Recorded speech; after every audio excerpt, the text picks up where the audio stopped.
It's funny, really. Some people are just sounding boards. They think their little suggestions are a contribution, but the real vision, the difficult work that comes from one person. That was me. The stage lights were a brilliant, sterile white, catching the polish on Xavier's expensive shoes as he leaned into the microphone. A wave of polite applause rippled through the auditorium at the Design Forward conference. From the back row, I felt nothing but a profound and sudden stillness. I just smiled. Let him have his moment. We met in the brutalist concrete bunker that passed for our university's art building during a late-night portfolio review. We were the last 2 students left, bleary-eyed and wired on caffeine, mutually disgusted by a professor who used the word zeitgeist 5 times in one critique. We bonded over that, and over a shared, desperate ambition. Remember one night, sprawled on the floor of my tiny apartment, fueled by cheap pizza and the thrill of creation, working on our first joint pitch. At 4 a.m., when the final render clicked into place on my screen, the design was so sharp, so perfect, it felt like we had discovered fire. That was us. That was the truth. The first red flag was so small I barely registered it. During that same pitch, Xavier, who was always the better talker, kept using the word, I created this. I envisioned that. I told myself it was just nerves, the adrenaline of the presentation. He was the showman, I was the architect. It was a partnership that worked. I chose to believe it worked. For 3 years, it felt golden. We were a unit, Talia and Xavier, the duo who could turn a vague client brief into a masterpiece. We landed the Serafina Group, a luxury hotel chain, and celebrated with overpriced cocktails at a rooftop bar overlooking the city. The work was intense. Our shared Dropbox was a flurry of activity. Our days were spent sketching at the Grindstone, our favorite coffee shop, and our nights were a blur of code and pixels. I loved the grind, the meticulous labor of building something beautiful from nothing. Slowly, the balance began to shift. I was the one pulling the 48-hour shifts to meet deadlines, tweaking the kerning on a font or debugging a web interface until my eyes burned. Xavier was the one at the client dinners, charming the executives. You're so good at the details, T, he'd say, a casual hand on my shoulder. Let me handle the big picture. It sounded like a compliment. It felt like a cage. When our Serafina project won a prestigious web award, he submitted it under his name alone. I confronted him, my voice tight. The entry form only had 1 slot, he said, his expression a mask of sincere apology. My name has more industry recognition right now. It helps us both in the long run. It was such a reasonable, poisonous lie. And because I wanted to believe in the foundation we'd built, I accepted it. The real discovery was accidental. I was searching for an old asset file in our cloud drive late one night and my cursor slipped. I clicked on a folder I'd never seen before, named simply X Solo. My blood went cold. Inside were mirrored versions of every single project we had ever done together, meticulously scrubbed of my name, my metadata, my existence. There were email drafts to new clients, pitching our shared portfolio as a singular genius. He wasn't just taking credit, he was methodically erasing me. I almost believed his explanation. When I asked him about the folder, he was a master of gaslighting. It was a backup system, he claimed, to avoid sync errors. He was going to add my name to the new pitches once they were further along. He was so calm, so reassuring, that for a wild second I thought I was the crazy one. Then I found it, a forgotten screen recording of a Zoom call with the Serafina VPs. I heard his smooth, confident voice. My talented junior assistant, Talia, handles the technical execution, of course, but the core concept is mine. Junior assistant. The words hung in the air of my silent apartment, and the floor fell away. The breaking point was public. It was that panel at the Design Forward conference.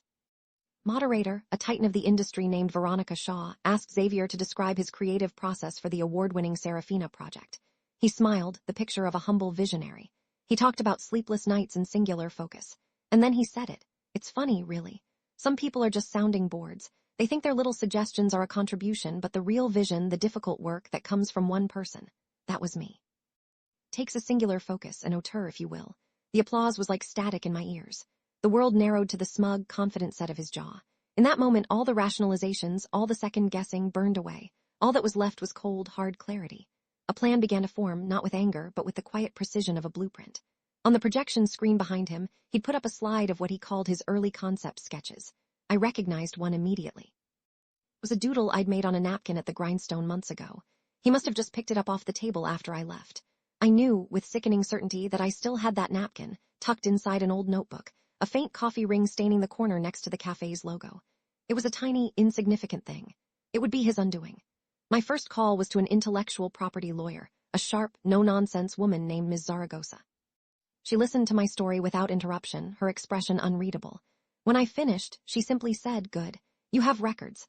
The legal fees were staggering, $22,000 up front. It was nearly all of my savings, but I transferred the money without a second thought. Our strategy, she explained, would take 3 months of meticulous preparation. Radio silence was essential. The hardest part was ignoring his texts.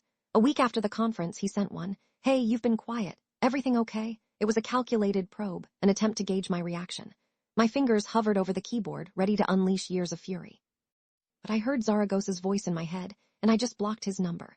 I enlisted my friend Yara, an IT security specialist, who helped me pull server logs and IP addresses from our project management software, creating an undeniable timeline of his deletions and alterations.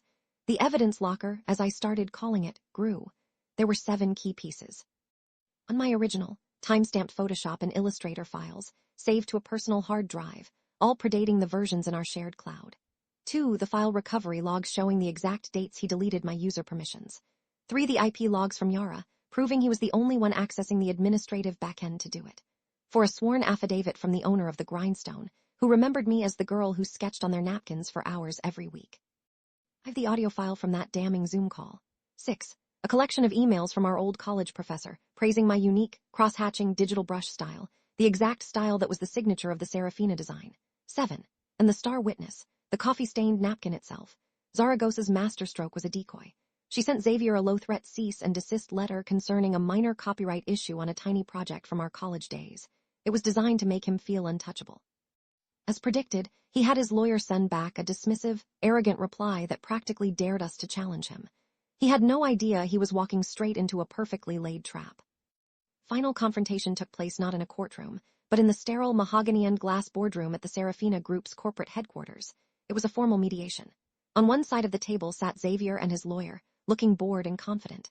On the other side was me and Ms. Zaragoza. At the head of the table were 2 of the hotel's senior VPs, including a man with ice-blue eyes named Mr. Sterling. After the initial pleasantries, Mr. Sterling turned to me. I took a steadying breath.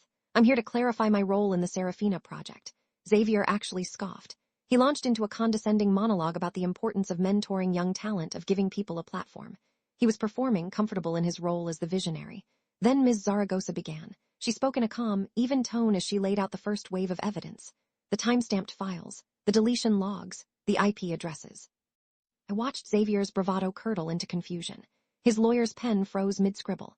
"This is a misunderstanding of our fluid, collaborative workflow," Xavier stammered. "I believe this clarifies the workflow," Zaragoza said. She played the audio from the Zoom call. The sound of Xavier's voice filled the silent room. My talented junior assistant, Talia, Mr. Sterling's expression hardened. As for the core concept, Zaragoza continued, her voice dropping slightly. "Xavier claims it came from a moment of pure inspiration.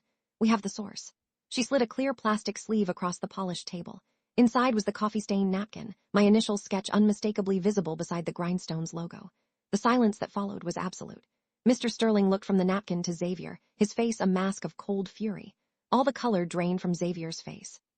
He opened his mouth, but no sound came out. I looked directly at him for the first time that day. "What was it you said? The real vision comes from one person." The fallout was swift and brutal. Within 24 hours, the Serafina Group issued a press release. They publicly rescinded the Web Award nomination for Xavier and announced a major, ongoing creative partnership with my newly formed solo firm. The design blogs and industry forums exploded.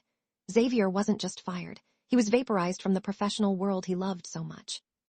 Final mediation judgment required him to pay me $145,000 in damages and lost earnings, on top of covering all my legal fees. 6 months later, a former colleague told me she'd seen him. He was living in a different state, working for a no-name marketing firm designing banner ads for online casinos. She sent me a screenshot of his new LinkedIn profile. His face looked hollowed out, the confident spark completely gone. That was his new life, a 300x 250-pixel box of his own making. My new life is here in my own studio. It's a bright, open space with a huge window that looks out over the city. I have a small, brilliant team, and our collaborations are real, built on respect, not exploitation. I'm landing clients I once only dreamed of. The money is good, but the peace is better. I learned that my confidence couldn't be given or taken by someone else. It had to be built meticulously from the inside out, just like one of my designs. This morning, sketching an idea at a new cafe, my project manager glanced at the drawing I was making on a napkin. She smiled. "Better guard that with your life." I looked down at the lines taking shape under my pen. No, I am not a sounding board. The vision was finally and completely my own.